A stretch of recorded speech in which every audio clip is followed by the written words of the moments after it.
से मेरी तरफ से आप सबका स्वागत है। आज मैं आपसे दो मुद्दों के सिलसिले में बातचीत कर रहा हूँ। पिछले हफ्ते तीर्थन नदी में 18 जून को एक महिला तीर्थन नदी में एक हिप्पो वाटरफॉल है उसमें बह गई थी। उसके लिए हमने तलाशी अभियान है वो जारी किया है, उसके बारे में आपसे बातचीत करनी है। ये महिला तीर्थन रिवर में घूमने आए थे, ये कर्नाटका से टूरिस्ट, और इस महिला का पैर फिसलने से ये उसमें गिर गई है नदी में। हिप्पो वाटरफॉल से अभी तक उसकी कोई भी हमें तलाश जारी है, लेकिन कुछ मिला नहीं है अभी तक। इसके लिए हमने स्पेशल सर्च टीम बनाई है जिसके इंचार्ज शेर सिंह डीएसपी बंजार हैं। उनके साथ एसएचओ बंजार और कुछ और जो पुलिस के कर्मचारी हैं उनको लगाया गया है। इसमें हमारी कोशिश जारी है। इसमें हमने एनडीआरएफ एसडीआरएफ की टीम्स भी बनाई हैं। तकरीबन 100 व्यक्ति जो हैं वो इनकी तलाश में लगे हुए हैं। अभी तक हमें इनका कुछ पता नहीं चल पाया है, लेकिन क्योंकि बारिश रोज शाम को हो रही है और पानी जो है वो गंदा हो रहा है, उसमें किसी तरह की कोई भी क्लू मिल नहीं पा रहा है। मैं आपके माध्यम से सभी टूरिस्टों को ये बताना चाहता हूँ, यात्रियों को, जितने भी हमारे यहाँ पे लोग घूमने आते हैं, पर्यटक आते हैं, कि वो पानी से अपना बचाव रखें। यहाँ पे जितने भी रिवर्स हैं, जितने भी नदियाँ नाले हैं, वो देखने में चाहे छोटे लगे लेकिन उनका बहाव बहुत तेज होता है। आप सबको मालूम है कि पिछले कुछ सालों में कई लोग सेल्फी लेते समय फिसल जाते हैं। वो पार्वती नदी में, व्यास नदी में, या जैसे अभी ये तीर्थन का एक वाकया हुआ है, इसमें बह जाते हैं। और हमें बहुत दुख होता है जब किसी की जान चली जाती है। बेशकीमती जान जाना जो है वो हमारे लिए दुख का विषय है, और हम चाहते हैं कि हर किसी की जान और माल की हिफाजत हो, उसकी सुरक्षा रहे। तो आपके माध्यम से मैं ये बताना चाहता हूँ कि हम किसी भी व्यक्ति की सुरक्षा के लिए, उसकी जान और माल के लिए संवेदनशील हैं। और इस पर्टिकुलर केस में हमने स्पेशल सर्च टीम बनाई है जो कि अभी तक तलाशी अभियान जारी है, और हमें उम्मीद है कि हम इसमें थोड़े समय में सफलता प्राप्त कर लेंगे। दूसरा एक केस 29 मई का है जो कि मणिकरण वैली का है। यहाँ से एक लड़का, जिसका आपने सोशल मीडिया में भी, आपकी इसमें पेपर में भी, अक्षय सेठी नाम का लड़का जो है वो मिसिंग है 29 मई से, अभी तक वो मिला नहीं है। तो उसकी तलाश के लिए भी हमने एक स्पेशल सर्च टीम बनाई है जिसके इंचार्ज हमारे एडिशनल एसपी श्री आशीष शर्मा है, और उनके साथ एसएचओ आईसी जो हमारा इंचार्ज साइबर सेल के हैं वो हैं, और इंचार्ज मणिकरण है। तो इनको ढूंढने के लिए भी हमने काफ़ी कोशिश की है, लेकिन अभी तक सफलता नहीं पाई है।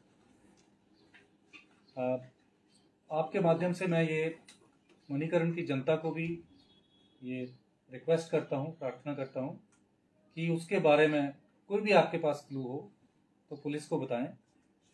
हम आपको आश्वस्त करते हैं कि हम जो सोर्स है, जो व्यक्ति, उसके बारे में हमें सुराग देगा, या कहीं बह गया है, कहीं उनको पता चला है, कहीं उसके बारे में जो भी पता चला है तो वो हमें बताएं, ताकि हम इस लड़के को ढूंढ पाएँ। इसकी तलाश 3 जून से शुरू हुई थी। 3 जून को जब इसकी रिपोर्ट की गई है तो उसकी तलाश शुरू कर दी गई थी। ये ग्रहण गांव जो है मणिकरण वैली में, वहाँ से गुम हुआ है, और इसके लिए हमने एयरफोर्स के हेलीकॉप्टर, अपना जो हमारे पास अपने और जितने भी टूल्स हैं वो हमने यूज़ किए हैं। अभी भी इसकी तलाश जारी है। इनके जो परिवार के सदस्य हैं उनके साथ हम लगातार संपर्क में हैं। उनकी माताजी भी यहीं जो है वो कैंप कर रही हैं। तो इनको तलाश करने में भी जो मणिकरण वैली के जो ग्रहण गांव और उसके आसपास के लोग हैं उनसे ये प्रार्थना है कि हमारी मदद करें, कर भी रहे हैं, लेकिन उसके बारे में कोई क्लू दें ताकि हम जल्दी से जल्दी इस नौजवान को ढूंढ पाएं। मेरा इतना ही कहना है, आपने कुछ पूछना है तो आप। इसमें जिस तरह से आपने नदी की बात की, अगर ब्यास नदी की बात करें, कुल्लू टू और टू मनाली तक जी, तो बहुत सारे स्पॉट ऐसे जहाँ टूरिस्ट ब्यास नदी के किनारे बिल्कुल अटके गए करते हैं, आपकी रेडियाँ लगी हुई हैं जी, और वहाँ बड़ा, और वही है कि दुर्घटना के कारण होते कि उनको पता नहीं होता है कि पानी का वेग कितना तेज है।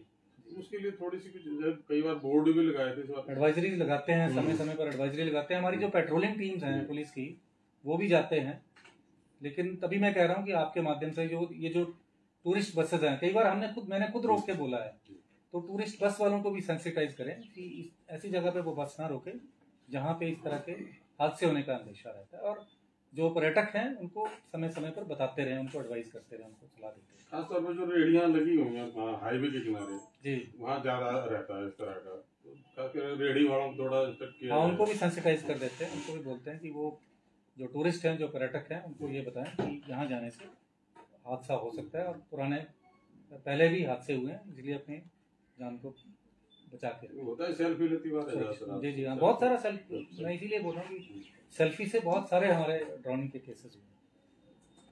सर, बहुत सारे टूरिस्ट जो है वो लापता हो रहे हैं, अब तक का कुछ आंकड़ा है पुलिस के पास कि कितने लापता हुए हैं और क्या इसकी वजह रह रही है? क्योंकि ग्रहण की बात भी करें तो अब तक 22 दिन से ज्यादा टाइम हो गया है, क्या कुछ ऐसा क्लू भी नहीं मिल पाया कि कहाँ कब वो लापता हुए हैं? आपको मालूम है कि ये जो वैलीज हैं, इसमें बहुत सारे हमारे ट्रैकिंग रूट्स भी हैं।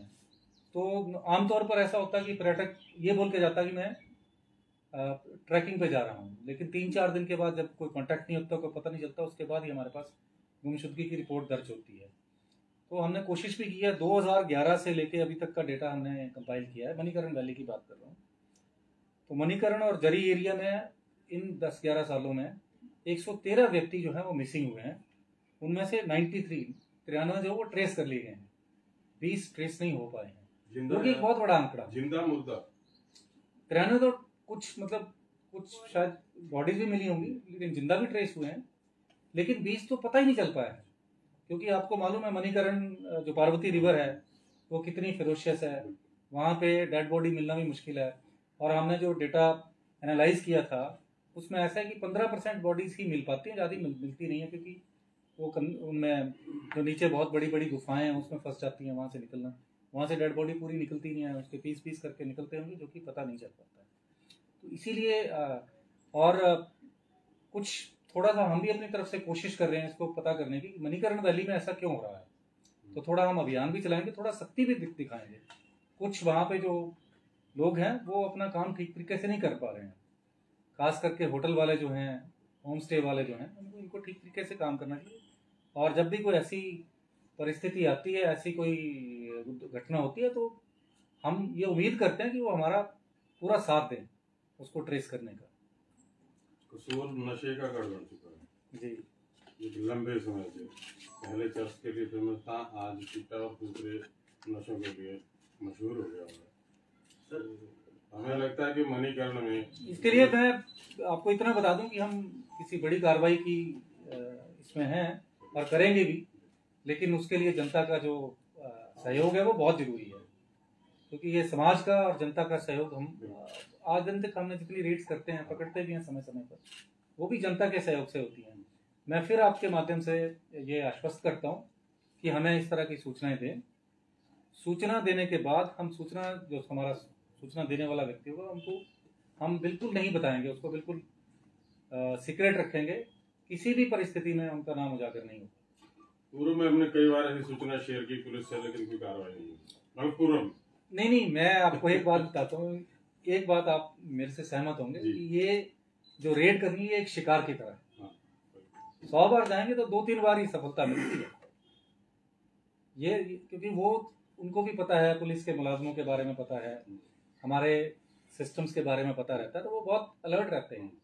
लेकिन मैं आपको ये बताऊं कि आप जब भी सूचना देते हैं उसके ऊपर थोड़ा उसको डेवलप करते हैं और हम समय समय पर रेड्स करते हैं। लेकिन जैसे मैंने आपको बताया कि सफलता की जो प्रतिशत है बिल्कुल। वो बहुत कम है। सर, नदी नालों में जो दुर्घटनाएं घट रही हैं उसमें हर जगह पुलिस होमगार्ड को खड़ा करना पॉसिबल नहीं है। नहीं है, बिल्कुल। ठीक है जी। तो कुछ साल पहले आपको याद होगा थ्रॉट में हैदराबाद और तेलंगाना के बच्चे काफी सारे बह गए थे। जी, जी। उसके बाद हिमाचल सरकार ने एक बहुत बढ़िया सिस्टम लागू किया था कि जैसे ही हिमाचल के किसी भी बाउंड्री से कोई टूरिस्ट या कोई भी व्यक्ति अंदर एंटर करता था उसके मोबाइल पे एक SMS अलर्ट आता था कि नदी नालों के किनारे ना जाए, इंग्लिश में। जी। तो क्या इस तरह की दोबारा से शुरुआत हो सकती है कोई? ये आपने अच्छी बात बताई है। हम इसके बारे में पुलिस हेडक्वार्टर से संपर्क करके उसको SMS कर देंगे हम बिल्कुल। लेकिन मैं अपनी बात कर रहा हूँ कि वो जहाँ फ्लड में हादसा हुआ था वहाँ से मैंने खुद कुल्लू से जाते हुए कई बार पर्यटकों को हटाया है। वार्निंग साइन भी लगा हुआ है, इंग्लिश हिंदी दोनों लैंग्वेजेस में लगा है।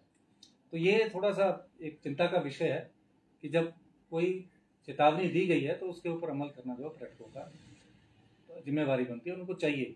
सबसे बड़ी दिक्कत वही है ना कि आज पढ़ा लिखा ही नियमों का उल्लंघन करता है। जी जी, इससे दूसरे फर्क पड़ा था जी काफी। आने फर्क तो उससे लड़ते थे ना। जी जी।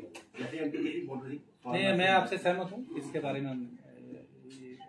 थोड़ा सा खर्चा था हिमाचल सरकार का। नहीं, वो जान से इम्पोर्टेंट कोई चीज नहीं है, किसी की जिंदगी से महत्वपूर्ण कुछ नहीं। हाँ सर, एक बात और है, जिस तरह से लगातार जो है महिलाएं जो गायब हो रही है, क्योंकि पिछले कल भी हिंदू परिषद के द्वारा भी एक ये आरोप लगाया गया कि बहुत सारे लव जिहाद के लेकर भी उन्होंने बात उठाई है। क्या पुलिस इस मामले में लेकर संजीदगी है कि कितनी महिलाएं कुल्लू से गायब हुई है? क्या आंकड़ा है? क्योंकि वो आरोप लगा रहे कि नाबालिग महिलाओं को बहला कर फुसला कर यहाँ से गायब किया जा रहा है। उसका डेटा आपको हम हर मंडे मीटिंग में करते हैं, वो दे देंगे, ये आपको SP मैडम दे देंगी। लेकिन अभी हमारे ध्यान में ऐसा कुछ आया नहीं है। जब आएगा तो जो कानून के अनुसार कार्रवाई है वो बिल्कुल की जाए।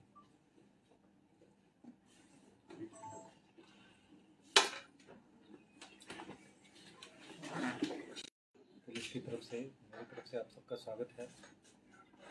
आज मैं आपसे दो मुद्दों के सिलसिले में बातचीत कर रहा हूँ। पिछले हफ्ते तीर्थन नदी में 18 जून को एक महिला तीर्थन नदी में एक हिप्पो वाटरफॉल है उसमें बह गई थी। उसके लिए हमने तलाशी अभियान है वो जारी किया है, उसके बारे में आपसे बातचीत करनी है। ये महिला तीर्थन रिवर में घूमने आए थे, ये कर्नाटका से टूरिस्ट, और इस महिला का पैर फिसलने से ये उसमें गिर गई है नदी में। तो वाटरफॉल से अभी तक उसकी कोई भी हमें तलाश जारी है, लेकिन कुछ मिला नहीं है अभी तक। इसके लिए हमने स्पेशल सर्च टीम बनाई है जिसके इंचार्ज शेर सिंह DSP बंजार हैं। उनके साथ SHO बंजार और कुछ और जो पुलिस के कर्मचारी हैं उनको लगाया गया है। इसमें हमारी कोशिश जारी है। इसमें हमने NDRF SDRF की टीम्स भी बनाई हैं। तकरीबन 100 व्यक्ति जो हैं वो इनकी तलाश में लगे हुए हैं। अभी तक हमें इनका कुछ पता नहीं चल पाया है, लेकिन क्योंकि बारिश रोज शाम को हो रही है और पानी जो है वो गंदा हो रहा है, उसमें किसी तरह की कोई भी क्लू मिल नहीं पा रहा है। मैं आपके माध्यम से सभी टूरिस्टों को ये बताना चाहता हूँ, यात्रियों को, जितने भी हमारे यहाँ पे लोग घूमने आते हैं, पर्यटक आते हैं, कि वो पानी से अपना बचाव रखें। यहाँ पे जितने भी रिवर्स हैं, जितने भी नदियाँ नाले हैं, वो देखने में चाहे छोटे लगे लेकिन उनका बहाव बहुत तेज होता है। आप सबको मालूम है कि पिछले कुछ सालों में कई लोग सेल्फी लेते समय फिसल जाते हैं, वो पार्वती नदी में, व्यास नदी में, या जैसे अभी ये तीर्थन का एक वाकया हुआ है, इसमें बह जाते हैं। और हमें बहुत दुख होता है जब किसी की जान चली जाती है। बेशकीमती जान जाना जो है वो हमारे लिए